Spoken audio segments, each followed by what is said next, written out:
গোলাপ, তোমার রং, তোমার রূপ, তোমার সৌন্দর্যতার তুলনা হয় না। একবার তোমার রূপ হারিয়ে গেলে ফেরানো যায় না। তো সেই জন্য আমরা তোমার সম্বন্ধে কিন্তু আজকে বলবো। নমস্কার বন্ধুরা, পুষ্পশ্রী নার্সারি কোলাঘাট, আমি কমল।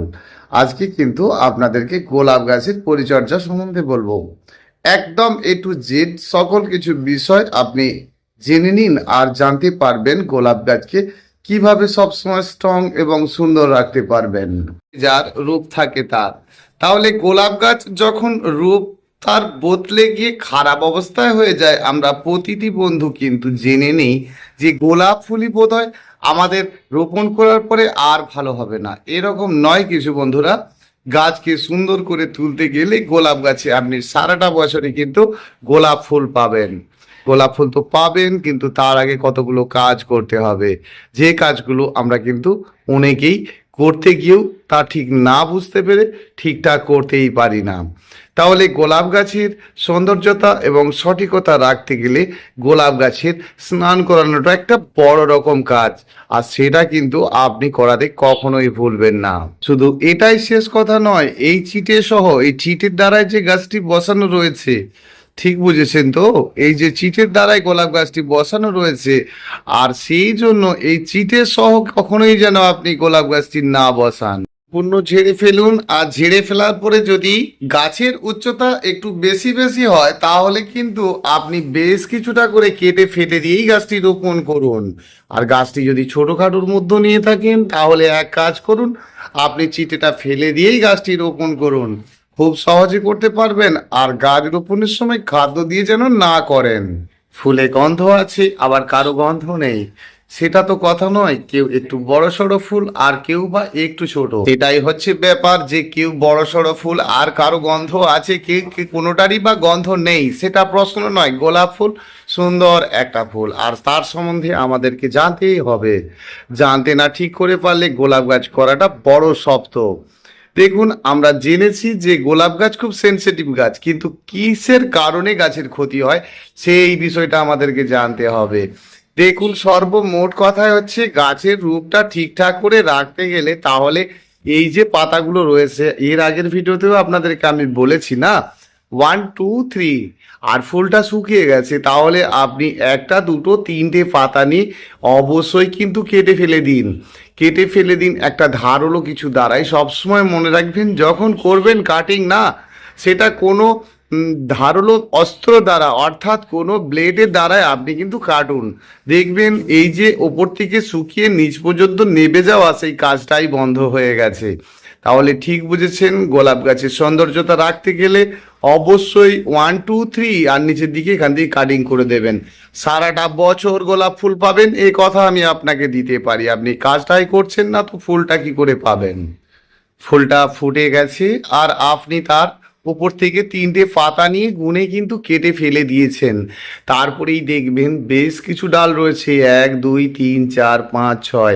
তাহলে আবার আপনি চিন্তা করুন না, আরও 5 থেকে 6টি সুন্দর সুন্দর ডাল বেরোতে থাকবে। তাহলে এ তো বুঝলাম, কিন্তু এই ডালটা কিসের? তাহলে গোলাপ গাছের উপর থেকে যদি আমি নেবে নেবে আসি, ঠিক ঠিক এখান থেকে দেখুন, একদম এইখান পর্যন্ত দেখুন একটা বল শেপের গুটি আবরিত হয়েছে। আর এইখানেই কিন্তু গোলাপের একটি চোখ বসানো হয়েছে। চোখ মানে বুঝতে পারছেন তো, যেটাকে আপনারা আই বাড বলছেন। আর এই চোখটা এলো কোথা থেকে? দেখুন, এই যে গাছের ফুলটি দেখছেন না, এরকম তরতাজা আর স্ট্রং ডালের দ্বারাই এই চোখটিকে তুলে নেওয়া হয়। এটিকে চোখ নামে আমরা জানি। গাছের আলো যে দেখায় সেটি গাছের চোখ। তাহলে আমরা ওপর থেকে এই চোখটিকে নেওয়ার পরে কিন্তু কলমের দিকে চাই, আর কলমটি বসানোর পর, এই যে কলমটি বসানোর পর হয়ে ওঠে গোলাপ। ধীরে ধীরে বেশ কিছুটা সময় ধরে প্রথম ফুল আপনার গোলাপ। আর ফুলটি ফুটে যাওয়ার পরেই আমরা তারপরে দেখি গাছটির ফুল যখন দুর্বল হতে থাকে, আর গাছটি দুর্বল হতে থাকে, কারণ ফুলটি ফুটে যাওয়া মানেই গাছটি দুর্বল হতে থাকে। দুর্বল হতে থাকা মানেই দেখবেন যাতে দ্বারাই কাজটা করেছিলেন, যাতে দ্বারাই মানে যার উপরে যে এলা জাতীয় মানে স্টক জাতীয় গাছটির উপরে কলমটা করা হয়েছিল, সেই কলমটার নিজের গাছ, এটার নামই কিন্তু এলা। তাহলে এই কলমটা যখন এখানে করা হয়েছে এর তো নিজের গাছ, আর বেরিয়ে গেছে একটি কাঁটা জাতীয় বুনো গোলাপ গাছ। তাহলে বিষয়টা আপনারা জেনেছেন যে গোলাপের গোলাপ কোথা থেকে। বেশিরভাগ মানুষের মুখে শুনেছি যে গোলাপ গাছের এলা বেরোলে কেটে দিতে হয়, আর তাহলে কি আপনি তাই করছেন? একদমই এই কাজটা করবেন না। গোলাপ গাছের এলা বেরিয়েছে আর আপনি কাঁচি দিয়ে কুচ করে কেটে দিলেন, তো তাহলে কি করলেন বলুন তো? এখানটা কেটে দিলেন, আরও দেখবেন দু চারটে এলা গাছ বেরিয়ে আপনার বন হয়ে যাচ্ছে, আর গোলাপ ফুল হচ্ছে না। তাহলে আমরা গোলাপের এই যে গাছটি বেরিয়েছে, তাহলে করবোটা কি? ধরবো আর ভেঙে দেবো, একদম তোলা থেকে ওটা ছাড়িয়ে দেব। ছাড়িয়ে দিলাম, আর কিন্তু বেরোবে না। তাহলে গোলাপ গাছের এলাটা পরিষ্কার করাটা খুব সহজ একটা ব্যাপার। তাহলে নিশ্চয়ই বুঝেছেন, গোলাপের এলাটা আপনি পরিষ্কার করে নিতে পারলেন। গাছের গোড়ায় আগাছাগুলো পরিষ্কার পরিচ্ছন্ন রাখবেন। এবারে আসি আরো একটা বিষয়ে, ভালো করে লক্ষ্য করুন আর দেখতে থাকুন। পাতার মধ্যে একটা হলদেটে হলদেটে ভাব এসে গেছে না? আর এই ভাব এসে গেছে মানে আপনাকে বুঝে নিতে হবে, ঠিক বুঝে নিতে হবে ঠিক পাতা তার রংটাকেই হারিয়ে ফেলছে, যেন ইয়েলো ইয়েলো হয়ে গেছে পাতার মধ্যে। আর পাতাটিকে এইভাবে ইয়েলো হতে দেখলে করবেনটা কি, সেটা একটা বড় ব্যাপার। ভাবনা চিন্তা পরে হবে ক্ষণ, আগে জেনে নিন যখনই গাছটি এরকম পাতাগুলো ইয়েলো ইয়েলো ভাব এসে গেছে আর আপনি বুঝতেই পারছেন না, যেন গাছে ফাঁদ ফাঁদ মনে হচ্ছে, আর গাছটির বৃদ্ধি একেবারেই বসে গেছে। ফুল তাতে আছে কিন্তু গাছের অবস্থাটা কিন্তু ধীরে ধীরে খারাপ হতে থাকছে। পাতাকে উল্টে একটু দেখা গেলে দেখা যাবে যে একদম রেড মাইটে ভর্তি, লাল মাকড়সায় ভরে গেছে। আর লাল মাকড়সায় ভরে গেছে মানে আপনি কি বাড়িতে বসে থাকবেন? একদমই না। গোলাপ গাছ যদি করে থাকেন তাহলে অবশ্যই আপনি যে কোনো একটি রেড মাইটের ওষুধ নিয়ে আসুন। অবশ্যই আপনি সোনাটা ওষুধ রাখুন, সুপার সোনাটা নামে ওষুধটি নিয়ে আসুন, আর লিটারে 1 ml করে দিয়ে একেবারে সকালে কিন্তু স্প্রে করবেন এই সোনাটা ওষুধ গোলাপ গাছের জন্য। কারণ আপনি যে পোকাটির ওপরে ওষুধ দিচ্ছেন তারা অলরেডি আপনার গাছে প্রেজেন্ট আছে মানে আপনি দিনের আলোতে রৌদ্রের জ্বালাতেই কিন্তু দেবেন। রৌদ্র সঠিক থাকবে তবেই কিন্তু আপনার রেড মাইটের পোকার ওষুধটি ভালো কাজ করবে। তাহলে এই ধরনের ওষুধ আপনি নিলেন আর দিলেন সাথে একটু একটা কাজ করুন, একটা আপনি অবশ্যই কোনো ওই ওষুধের সাথে অবশ্যই কোনো একটি আঠা জাতীয় কিছু দিন। স্টিকার এই ধরনের অনেক ওষুধ পাবেন, ডেনিম বা স্টিকার এই ধরনের দেখবেন দোকানে, যার থেকে দোকান থেকে নেবেন সেখানে গিয়ে বলুন আঠাটা একটু কম বেশি হলে কিছু যায় আসে না, তাহলে ওই যে ওষুধটি দিচ্ছেন তার সঙ্গে কিন্তু এই আঠাটা দেবেন, আর দিলে কিন্তু ভীষণ ভালো কাজ পাবেন। এভাবে করতে থাকুন, আপনার গোলাপ গাছ আর হয়ে উঠবে সুন্দর। গোলাপ গাছকে উচ্চতায় নিয়ে যেতে চেয়েছেন, তাহলে প্রথম গাছটি রোপণ করার পরেই উচ্চতায় নিয়ে যাবেন না। এই তো আপনি গোলাপ গাছ রোপণ করেছেন আর আপনার গোলাপ গাছে অনেক ফুল নেই, কারণ কি বলুন তো? যখন এখান থেকে একটা গোলাপ ফুল বেরোলো আপনি কিছুই করছেন না, আরো কিছুটা দূরে গিয়ে আরো দুটো ফুল হলো, তারপরে দেখছেন ফুলের সাইজটা ছোট হতে থাকছে। এর কারণটার জন্যই তো আপনাকে বলা যে ফুল শেষে অবশ্যই কিন্তু আপনি কাটিংটি করুন। মাটিতে গোলাপ গাছ রোপণ করলে এঁটেল মাটি গোলাপ গাছের খুব প্রিয় জিনিস, আর এঁটেল মাটির দ্বারাই কিন্তু গাছ খুব সুন্দর হয়ে ওঠে। আর এঁটেল মাটি কি আপনি টবের ক্ষেত্রে দিতে পারেন না? পারেন, কিন্তু তার সাথে সাথে আপনাকে কতগুলো কাজ করতে হবে। মাটির সঙ্গে মাখতে হবে বালি, সপ্তাহে অন্তত একটা দিন করে মাটিকে করতে হবে এলোমেলো। আপনি সিন্ডারে খুব সুন্দর গাছ করতে পারেন। সিন্ডারে একটা নিয়মিত খাদ্য দেওয়ার ব্যাপার থাকে, খাদ্য কম বেশি করলে হবে না, সব সময় আপনাকে অবশ্যই খাদ্যের পেছনে জোর দিতে হবে। যে খেতে পারবে সে সুন্দর থাকবে, যে খেতে পারবে না তাহলে সেটা সুন্দর কি করে হবে? তাকে খাদ্য তো আপনাকে দিতে হবে, আর সব সময়ের জন্য গাছকে একদম ফ্রেশ চকচকে রাখতে হবে। সেটা আপনি যে ধরনেরই খাদ্য দিন না কেন আর যেই ধরনেরই কিন্তু আপনি স্প্রে করুন না কেন, সেটি যেন কাজের হয় এমন জিনিস কিন্তু আপনি করুন। তাহলে আপনারা যে খাদ্যগুলো দিচ্ছেন, অবশ্যই যে খাদ্যগুলো দিচ্ছেন সেই খাদ্যের বিষয়ে একটু কথা বলি।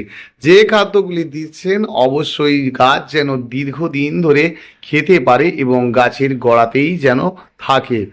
অনেকেই ভেবে নেয় যে আজকে আমি বোনডাস্টের দানাগুলো দিয়েছি তাহলে কাল সকাল থেকেই বৃদ্ধি পাবে, সেটা কিন্তু কখনোই নয়। ধরে রাখবে গাছের রূপ, আর দেবেন আপনি খাদ্য, যে খাদ্যগুলো গাছকে অনেক দিন ধরে খেতে সাহায্য করবে। আরও আজকে দিয়েছেন, 10 দিন 15 দিন পর থেকে গাছ খাওয়া শুরু করবে। খাদ্যটা তৈরি হতে হবে, তাহলে আপনি দিচ্ছেন বোনডাস্টের দানা, লেদার মিল, চোকলা জাতীয় যে সমস্ত খাদ্যগুলো পাওয়া যায় সেগুলো কিন্তু আপনি অনায়াসেই দিতে পারেন। আর সেগুলো দেবেন কিন্তু একটু ডিফারেন্সে, আর সেটা কিন্তু আপনি বানিয়ে নেবেন। বানাতে জানেন তো? কিছুটা মাটির সঙ্গে আপনার এই খাদ্যগুলো বানিয়ে নিন। 6 রকম জৈব সার, সাথে কিন্তু 2 রকম নাইট্রোজেন সার, এমন অনেক ভিডিও আমার দেওয়া রয়েছে। তাহলে আপনি অবশ্যই এদের মধ্যে রাখবেন বনডাস্ট, লেদার মিল, এই সকলগুলি। আর সেইগুলোকে নিয়ে এসে আপনি কিছুটা মাটির সঙ্গে অল্প স্বল্প 1-2 কেজি মাটির সঙ্গে আপনার যে খাদ্যগুলো রয়েছে তার সাথে আপনি আপনার কিচেন কম্পোস্ট যে সমস্ত রেখেছেন, ভার্মি কম্পোস্ট যা রেখেছেন, সেটাকে কিন্তু ভার্মি কম্পোস্টকে আপনি খাদ্য হিসাবে ব্যবহার করুন, বেশি বেশি কাজ পাবেন। সেটা আপনার গোবর সারই হোক বা ভার্মি কম্পোস্টই হোক। তাহলে আমরা এটা বুঝেছি তো? এ তো গেল আপনার গাছকে অনেক দিন ধরে খাদ্য দেওয়ার জন্য। তাহলে সদ্য সদ্য খাদ্য দিতে গেলে আর দ্রুত গতিতে বৃদ্ধি করাতে চাইলে আপনি অবশ্যই খৈলের জলটা নিয়মিত গাছে দেবেন। গোলাপ গাছ যা ভীষণ পছন্দ করে, তাহলে আপনি 1 কেজি খৈলের সঙ্গে কিন্তু 200 গ্রাম 10-26 দিচ্ছেন। 1 কেজি খোল মানে বাদাম খোল নিতে পারেন, সরিষার খোল নিতে পারেন, নিম খোল নিতে পারেন, বেশি ভালো কাজ পাবেন কিন্তু বাদাম খোলে। আর তার সাথে দিচ্ছেন 200 গ্রাম 10-26। সে জল পরিমাণ মতো আপনি অবশ্যই দিতে পারেন। দেখুন, জল নিকাশি যা ঠিক থাকবে তার জল দেওয়ার সমস্যা কিছু নেই। যেখানে জল নিকাশি যা ঠিক নেই তার তো জল দেওয়ার সমস্যা থাকবে। তাহলে আপনার টবে কিন্তু ড্রেনেজ ব্যবস্থাটা খুব ভালো রকম নিতে হবে। টবের নিচে নুড়িটা একটু বেশি বেশি করে দিতে হবে, মানে 1 ইঞ্চি বরাবর আপনি নুড়িটা অবশ্যই দেবেন। দেখবেন খুব সুন্দর গোলাপ গাছ গড়ে তুলতে পারবেন। আর আপনি এঁটেল মাটিতে গাছ করতে চাইছেন, সাথে কিন্তু বালি অবশ্যই মাখবেন। তাহলে আপনি কিন্তু খুব সহজেই করতে পারবেন। অবশ্যই ভার্মি কম্পোস্ট মাটির সঙ্গে দিতে পারবেন। পারলে কি হবে, সেটা আপনাকে 1-1.5 বছর পর আবার নতুনভাবে কিছুটা মাটি কমিয়ে গাছটি রোপণ করতে হবে। তাহলে এই বিষয়গুলো মোটামুটি আমরা ক্লিয়ার। তো আর একটা অন্য কথায়, যে আপনি গোলাপ গাছ রোপণ করুন, গোলাপ গাছের মতো কোনো গাছ রোপণ করুন, আর সেটিকে কেমন ভাবে রোপণ করবেন, তাহলে আপনি এই বিষয়টা একটু জেনে নিন, তবে তো সুন্দর গাছ করবেন।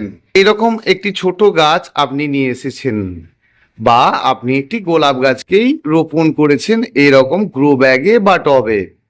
তাহলে আপনি সর্বপ্রথম লক্ষ্য করুন যে টবে কতটা ভর্তি মাটি রাখবেন। নিশ্চয়ই দেখতে পাচ্ছেন কতটা ভর্তি মাটি রাখবেন। তাহলে আপনি এটা তো বুঝেছেন না যে গাছের উপর থেকে 1 ইঞ্চির বেশি নয়, মানে মাটিটা কিন্তু 1 ইঞ্চি নিচ থেকেই থাকছে।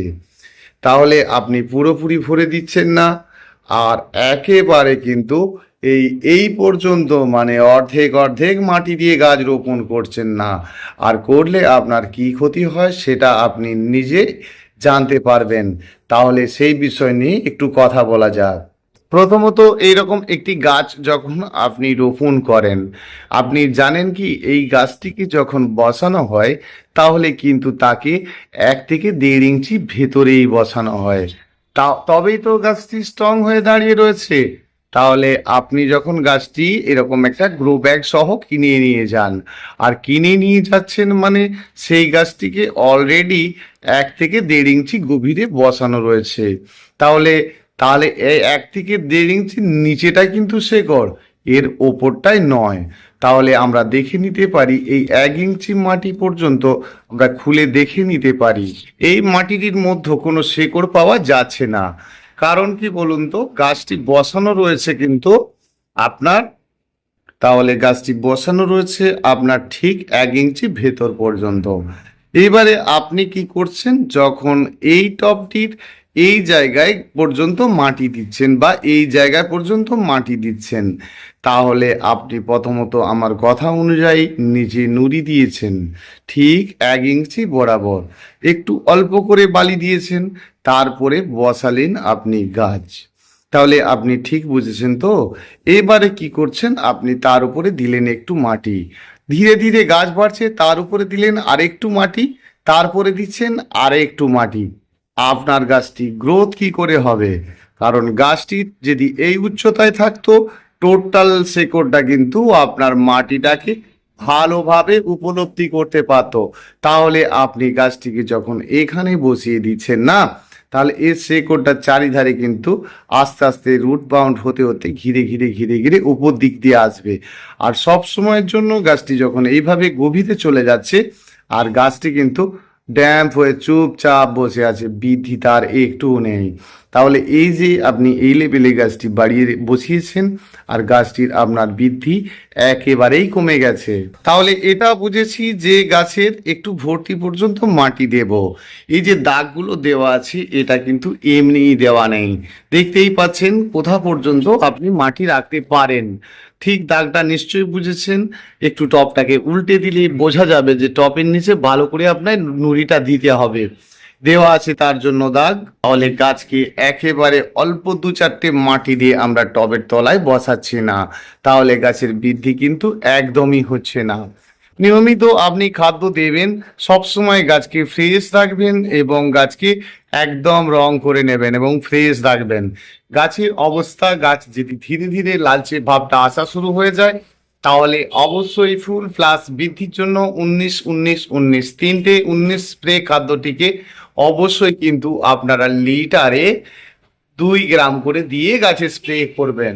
ভালো করবেন, একটু সন্ধ্যের সময় দিলে খাদ্যটা সারা রাত কিন্তু গাছ খেতে পারবে আর বেশ ভালো হবে। তাহলে আমরা গাছ রোপণ করব, কিন্তু একেবারে টবের তোলা পর্যন্ত নাভি দিয়ে নয়, নিচ পর্যন্ত নাভি দেব, আর গাছের কিন্তু বৃদ্ধিটা একেবারেই কমে যাবে। যদি কেউ অর্ধেক মাটির মধ্য দিয়ে গাছ রোপণ করেন, আর সেটাকে পরবর্তী অবস্থায় কিন্তু খুলে নিয়ে আবার ওপর করে বসাতে হবে। কারণ আপনার বাড়িতে দেখা গেছে, আমি বললাম যে প্রথমত একটি ছোট টবে রোপণ করতে হবে। সেই ক্ষেত্রে আপনি এটা করতে পারেন যে প্রথমত নুড়ি দিয়েছেন, কিছুটা মাটি দিয়েছেন, তারপরে আপনি গাছটি বসিয়েছেন।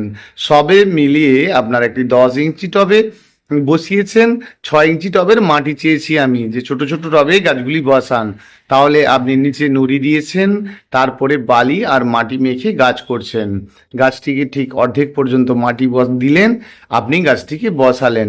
যদি পরবর্তী অবস্থায় 6 ইঞ্চির কাজটা আপনার হয়ে গেল, কারণ বাড়িতে 6 ইঞ্চি টব ছিল না, ছিল 10 ইঞ্চি টব, তাহলে সেটাকে আপনি 6 ইঞ্চি করতে চাইছেন।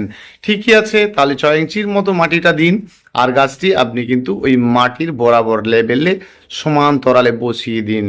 গাছটি বেশ কিছুদিন বড় সড়ো হলো, আর ওইটাকে খুলে নিয়ে আবার আপনি পুরোপুরি মাটি ভর্তি করুন। ঠিক প্রথম যা করেছিলেন সেরকমই করলেন, টবের নিচে নুড়ি দিলেন, আবার ওপরকার পর্যন্ত তুলে দিলেন। আর সব সময়ের জন্য শিফটিং করে রাখবেন, আর ছোট গাছটিকে অল্প করে একটু বালি বা নুড়ি দিয়ে নিচেই বসিয়ে দিলেন, আর পরে পরে মাটি চাপা দিচ্ছেন। সেটা কিন্তু বেশি ক্ষতি। গোলাপের গাছের ক্ষেত্রে দেখা গেছে হঠাৎ হঠাৎ কুঁড়িগুলো খেয়ে নিচ্ছে আপনার গাছের কুঁড়ি ঠিক ফোটার আগেই। তাহলে আপনি অবশ্যই লেদা পোকার ওষুধটি দিন। প্রোক্লেম নামে ওষুধটি রয়েছে, আপনি দিন। বাড়িতে হামলা, ওস্তাদ এই ধরনের জন্য কোনো ওষুধ রয়েছে যেগুলো কীটনাশক পোকার ওষুধ, সেগুলো আপনারা অবশ্যই দিন। অবশ্যই লিটারে 1 ml এর বেশি নয়। ফুলটি সবসময় সুন্দর রাখতে গেলে এবং কম্প্যাক্ট রাখতে গেলে কাটিং করা ভুলবেন না। মাঝে মধ্যে মাটিতে সপ্তাহে একবার করে খুঁড়ে দেবেন, অবশ্যই খুঁড়ে দেবেন। আর মাটিকে ভালো করে এলোমেলো করার পরেই জলটা দেবেন না, শুকনো হলো তারপরে আপনি জলটা দিলেন। ধীরে ধীরে আর আস্তে আস্তে আপনার গাছটি সুন্দর হয়ে উঠবে। মাটিতে গাছ করুন আর বেলে মাটিতেই গাছ করুন, সেটা কথা নয়, কিন্তু মাটিকে কিন্তু এলোমেলো আপনি বেশ করবেন। মাটির ক্ষেত্রে এঁটেল মাটি খুব ভালোবাসে, তবে করুন, বেলে মাটি দিয়ে কোনো সমস্যা নেই। তাহলে আপনি গাছ করছেন, আর কাজগুলো অবশ্যই করবেন। নিয়মিত খাদ্য দেবেন। গাছের বসে যাওয়া থাকলে, চুপচাপ হয়ে গেছে গাছ, অবশ্যই চুনের জলটা দেবেন। উপকার অবশ্যই পাবেন, দারুণ উপকার পাবেন। 100 গ্রাম চুন, 10 লিটার জল, অবশ্যই আপনি সেটা করে গাছের গোড়ায় দিয়ে দেখুন, ধারালো অস্ত্র দিয়ে অবশ্যই গাছের ডগাটি কাটুন। ভীষণ ভালো গোলাপ গাছ করতে পারবেন তো। নিয়মিত খাদ্য দিতে হবে। গাছের লালচে ভাব থাকলে অবশ্যই আপনাকে স্প্রে খাদ্য দিতে হবে। প্রয়োজন থাকলে তো আপনাকে দিতেই হবে, তাই না? গাছকে ফ্রেশ করতে হবে, গাছকে সুন্দর করতে হবে, তাহলে আপনাকে দিতে হবে। আর গাছকে ধীরে ধীরে সুন্দর করে নিতে হবে। বিশেষ করে গরম পড়ে গেছে মানে আপনাকে সারাদিনে 2-3 বার করে স্নান করাতে হবে। গাছ একদম ফ্রেশ থাকবে আপনার। আপনি সেটা সিন্ডারে করুন, মাটিতে করুন, কোনো ব্যাপার না। কিন্তু আপনি গাছে খাদ্য এবং গাছকে স্নান করানো ভুলবেন না। গোলাপ গাছ কিন্তু আপনার ভীষণ সুন্দর হবে। আপনারা ভীষণ ভালো থাকবেন, ভীষণভাবে কিন্তু গাছকে যত্ন নেবেন। সেটা কিন্তু কারণের সঙ্গে, অকারণে নয়। তাহলে আপনি আপনার গাছের পরিচর্যা সঠিক করেন, সেটা নিয়ে কোনো কথা নয়। আমার সঙ্গে একটু মিলিয়ে দেখুন, আরো সুন্দর গাছ গড়ে তুলুন। ভীষণ ভালো থাকবেন বন্ধুরা, ভীষণ ভালো থাকবেন। ধন্যবাদ।